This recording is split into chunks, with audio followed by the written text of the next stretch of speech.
Sheffield. So over to you, Stephen. Hiya, so I'll just try and get my presentation up, share. Okie dokie. So, it's the right one. Yeah, so I'm going to talk quickly about being an academic statistician. And I called it a random walk because actually there was not really much of a plan to my career, really.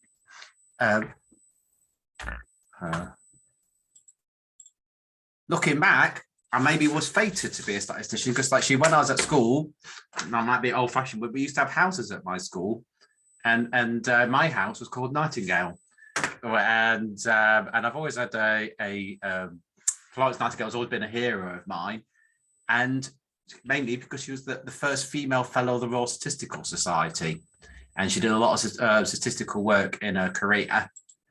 And this is a quote I use quite a lot in my statistics teaching. That's to understand God's thoughts, we must understand statistics, for these are the measure of his purposes. So this is a bit of an aside. So looking back, was I actually always set out to become a statistician? And looking back, maybe I was. What I'm going to do then is just go through a personal career pathway to where I am now, and then what the roles are working as an academic statistician. So obviously I went to school. I did my first degree at the University of Manchester Institute of Science and Technology. And actually, we have this actually, we used to have interns when the IHR used to fund them. And it was almost in my second year, a lot of people start doing a maths degree and not realise what they want to do. And there's actually a tutor on my maths degree that suggested, like, you're quite good at statistics, you ever thought of becoming a statistician? So it wasn't something that I was actually thinking about. It was just actually, it was the one subject I was good at on my degree. So I I did an internship at the end of my second year. And then at the end of my third year, I went to Reading University to do biometry. But then after that, I went and got a job as an academic statistician working in Southampton. And this was actually, we're going to have talk later on about CTRUs. It was pre-CTRU days when you used to do trials and the statisticians were working in a department. And I was actually in the University of Southampton, and I used to work on a mixture of things there, but I was in the medical school. And I left first to join Glaxo, and then Glaxo merged with Wellcome to become Glaxo Wellcome. I then went to SmithKline Beecham, who then merged back with Glaxo Wellcome, so to become GSK. But while I was there, I did a PhD at the University College London. I did that with Stephen Sam. So I still was in industry, was working in a slightly academic way, is that I still do it publishing. And in this case, I was doing a PhD. But at the time I was thinking, well, that'd be quite handy if I ever wanted to go back in academia, which I did. After many years living down south and having to have elocution lessons to keep my northern accent, I came back to Sheffield. But it is actually interesting when I go and look at my career. It's like there wasn't much of a plan there. I was working in Southampton. A job came up at Glaxo, so I went and joined Glaxo. They came out. That probably the one plan was to do the PhD, which would help me in my original career, but also to come back to where I am, to come back to academia. But actually, when I look back at all the institutes and things I worked at, my first school's closed, my second school burnt down, my college is closed, my university closed. I went to a university that doesn't exist anymore. My degree closed. Where I used to work at Southampton, that campus closed. Glaxo site closed, and GSK site closed. So I'm actually, what will not happen when I leave the university, what will happen here? But hopefully that won't be for a while yet. So I'm what people would say a traditional academic role, and it's called a 40-40-20 role, in that 40% of my time is spent teaching, 40% of my time is spent research, and 20% of your time is spent on administration. When I was in Southampton, I probably did less teaching there and more research, because I wasn't in a formal lecturing role. I was actually in a role which was basically supporting the researchers in the medical school, although I did quite a lot of teaching. In fact, what I'm going to talk about later, these roles aren't mutually exclusive, teaching, research and administration, but that's just how the university considers it. And in fact, in the scheme of things, it's the teaching that takes primacy. In fact, everything else fits around that when I coordinate my my diaries. In fact, I always say I've got a lot of freedom and about what I do, as long as I turn up to do my lectures. And given that my lectures don't take up a lot of my time, they get put in tablet of stones. I mean, you're like teaching, preparing, or you're doing the marking for the teaching. So it does take up a lot of the time because it's important, and then everything else like fits around that. So what research I do, what administration, I'll go about administration later on. To a degree, I've got a bit of freedom in that, but the teaching is what you need to do.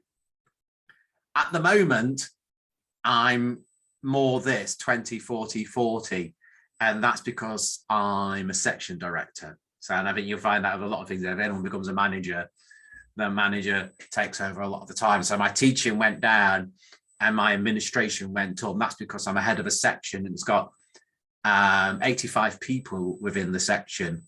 And then there are 3 groups in there. There's the medical stats group, there's the research design service. There's also the clinical trials research unit. So we're going to have a talk later on about the clinical trials research unit. I'm in the section which has the clinical trials research unit, and the statisticians from that are in my section, and the director of the CTRU I line manage. So the type of research that we get involved with is, I work on clinical trials, which is not surprising. I've always worked on clinical trials. And that's, so there wasn't much of a difference between industry and private sector, industry and academia for me, because I've always worked in clinical trials. I worked in clinical trials in Southampton. I went to join the industry, carried on working in clinical trials, and I came back here. And the first thing I was tasked to do was set up the clinical trials unit. And I've worked to try, worked to supporting Cindy Cooper, who's the director of the clinical trials unit, to grow that to where it is now. So at the moment, I'm actually on 4 clinical trials as a co-app. But I'm always actually putting in grant applications as well. So either working on trials, reporting trials, or applying for money to do the trials. And that's what I'm doing at the moment. So I'm working on like a study Mission EB, which is a study in rare diseases. Option DM, which we're reporting at the moment, that's in diabetes. IMPART, which is an implementation study in asthma. And TRAINS, which is another implementation study in asthma. My methods research has always come from my work in clinical trials. So I'm quite big on study design. I would say that was actually influenced a lot by working in industry. I think I worked in industry for 8 years and I never had a drug with a name. I was always designing studies for drugs that failed. So they never ever got far enough. So I was always designing these studies, but they're never actually analysing them. It's the way it was, because they always kept failing before they got to the later things. So study design, particularly sample sizes. I'm on a project now, Diamond, which is looking at rare diseases, methodology work, particularly N-of-1 studies, which ties in with Mission EB, which is a study in rare diseases. So there's synergy between the work I do practically and my methods research. In fact, one impacts the other. And I've got I work in adaptive designs quite a lot, and I've got a project on benefit risk assessment called which we've just written an HTA monograph. And then my epidemiology research, I'm quite keen on working in asthma, and I've got a stroke project now, but asthma is probably my main epidemiology work, which is, if you hear me say earlier, I've got asthma epidemiology, and I've got 2 trials in epidemiology in asthma as well. My collaborations, so I work a lot with academic colleagues, and that's actually like methodological work. So I've got collaborations with Southampton University, with Nottingham University, with Edinburgh University, and I'm on data monitoring committees, which I collaborate with people. I also do trials with my academic colleagues in Sheffield. Industry, I've got collaborations I'm on data monitoring committees for industry studies. I've got a PhD, which is co-funded by industry, looking at adaptive designs. And in the past, I've had 2 part-time PhD students working well, basically working in industry. I collaborate a lot with the third sector. I'm part of the Asthma UK Research Hub. Again, I think, and quite often when we do studies, often we might have a third sector funder who might fund a component of the study, like a sub-study. And then I collaborate a lot with people in the NHS, which ties in with the trials work. In fact, Mission EB, that's a collaboration with Great Ormond Street Hospital. And the N of 1 work was commissioned by the NHS as well, because they wanted to, how do you get evidence in rare diseases? So the teaching I do, which takes up a large part of my time. So I do teaching on the undergraduate medical degree, and then I've got supervision because they have research attachments, and then the research attachments I get the students to do. They do little reviews on things like adaptive designs. I've had one do reviews on asthma as well, so it ties in with my work. And then I do postgraduate teaching. We've got an MSc in medical statistics, which I coordinate the MSc dissertations on, and then we have dissertations as well, actually we have to supervise. And I say an example of one of the projects I've got now, one of the students is working on effect sizes for sample size calculations, which again is one of my areas. And then PGR supervision, as I've got older, this has become a bigger part of my teaching. So at the moment, I've got 4 PhD students at the moment. One is looking at adaptive designs. One is looking at benefit risk assessment in non-inferiority. One has worked on an asthma PhD, and one is I forgot the one. Anyway, so the point I was going to raise with that is actually your research and your teaching coincide. So when I put forward PhD projects or MSc projects, it comes from my research, and so they're not mutually exclusive. So a big part of my life is teaching, but a lot of the projects I do with the teaching come from my research. So I put forward PhD projects and MSc dissertation projects which coincide with my research area. So they're not mutually exclusive. It's a big part of my career is teaching at the moment, but then a lot of the teaching is driven by the research.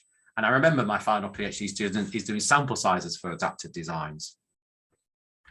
And then administration, which is a lot of my time now, being the section director, I say it's probably takes up a lot of the time, but just generally you have to do things like exam boards, you line manage people.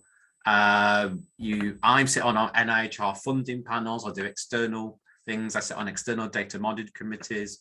I do journal reviewing, whatever in the journal. Anyway, so it's like a mixed bag of things. But again, a lot of that is not. I did that the Venn diagram. This isn't mutually exclusive as well. Sitting on data monitoring committees ties in with my work. Sitting on funding panels ties in with my work as well. So one of the things I didn't really choose statistics. Statistics chose me. And what I wanted to get over working at in my role is not mutually exclusive in types of the research and research I do, because the research is all the epi drives the trials comes from the epi, and then my teaching and my research coincide as well. So one informs the other. So I and that's how I do a lot of my research, and a lot of my teaching will come. Even the talk components will be using examples from my work. But that's just a quick overview of what I do. And you're saying questions at the end, so I'll leave questions for the end. Great, thank you very much, Stephen.